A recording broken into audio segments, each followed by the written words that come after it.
சேலத்தில் நடைபெற்ற இரட்டை கொலை வழக்கில் குற்றவாளி கைது செய்யப்பட்ட நிலையில் குற்றவாளி எவ்வாறு கைது செய்யப்பட்டார் என்ற அடிப்படை தகவல்கள் தற்போது கிடைத்திருக்கின்றன. இணைகிறார் நம்முடைய சிறப்பு செய்தியாளர் கோகுல். எப்படி குற்றவாளி கைது செய்யப்பட்டார், அதனுடைய பின்னணி என்ன? சேலம் மாநகர் சூரமங்கலம் அருகே ஜாகிரம்மாபாளையத்தில் மளிகை கடைக்காரர் பாஸ்கரன் மற்றும் அவரது மனைவி வித்யா ஆகிய இருவரும் கொடூரமாக நேற்று மாலை கொலை செய்யப்பட்டார்கள். இந்த கொலையில் குற்றவாளியை கண்டுபிடிப்பதற்காக சேலம் மாநகர காவல்துறையினர் விரைந்து நடவடிக்கை எடுத்தார்கள். குறிப்பாக நேற்று அங்கு கைரேகை நிபுணர்கள் மற்றும் மோப்பநாய் லில்லி வரவழைக்கப்பட்டு விசாரிக்கப்பட்டது. அப்பொழுது அந்த மோப்பநாய் லில்லி அருகில் இருக்கும் ஒரு வீட்டின் அருகே சென்று நின்றது. அந்த வீட்டில் வசித்து வருபவர் தான் சந்தோஷ் சௌத்ரி என்பவர். இவர் அவர் மீது இந்த மோப்பநாய் அங்கு சென்றதால் சந்தேகப்பட்டார்கள். இவரிடம்தான் தற்பொழுது கைது செய்யப்பட்டு விசாரணையானது நடைபெற்று வருகிறது. இவருடைய கால் நகத்தில் இரத்த கரை இருந்தது. அதை வைத்துதான் காவல்துறையினர் கைது செய்தார்கள்.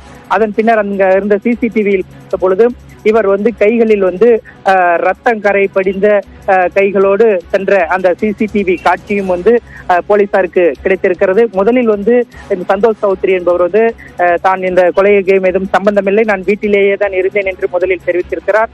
தொடர்ந்து விசாரித்த பொழுது அவர் உண்மையை ஒப்புக்கொண்டிருக்கிறார். குறிப்பாக நேற்று மாலை 3 மணி அளவில் சந்தோஷ்குமார் அந்த கடைக்கு சென்று ஒரு குளிர்பானம் வாங்கியிருக்கிறார். அப்பொழுது பாஸ்கரனின் மனைவி வித்யா கடையில் இருக்கும் பொழுது அவர் கழுத்தில் அணிந்திருந்த நகையை பார்த்து அந்த நகையை பறித்து செல்ல வேண்டும் என்று முடிவு செய்திருக்கிறார். அதன் பிறகு சௌத்ரி தனது வீட்டிற்கு சென்று ஒரு சுத்தி ஒன்றை எடுத்து வந்திருக்கிறார். பின்னர் மளிகை கடைக்குள் புகுந்து முதலில் வித்யாவை சுத்தியால் தலையில் ஓங்கி அடித்து அதில் வித்யா அதே இடத்தில் மயக்கமடைந்து விட்டார். பின்னர் அவர் கழுத்தில் அணிந்திருந்த நகையை பறித்துக் கொண்டிருக்கிறார். அப்பொழுது அங்கு வந்த பாஸ்கரனையும் சுத்தியால் தாக்கியுள்ளார். அவரும் மயங்கி விழுந்துள்ளார்.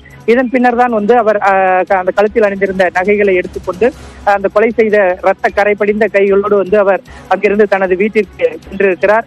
வீட்டிற்கு சென்று அவசரமாக கைகள் மற்றும் முகத்தை மட்டும் இருந்த ரத்தத்தை கழுவி இருக்கிறார். ஆனால் கால் நகத்தில் சற்று ரத்தம் இருந்திருக்கிறது. இதனை வைத்துதான் காவல்துறை அவர்களை கைது செய்திருக்கிறார்கள்.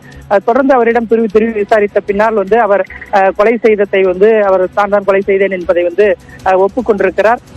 தொடர்ந்து போலீசார் இந்த சந்தோஷ் சௌத்ரி அவரிடம் தொடர்ந்து விசாரணை மேற்கொண்டு வருகிறார்கள். தேவபிரியன், விரிவான தகவலுக்கு நன்றி கோகுல்.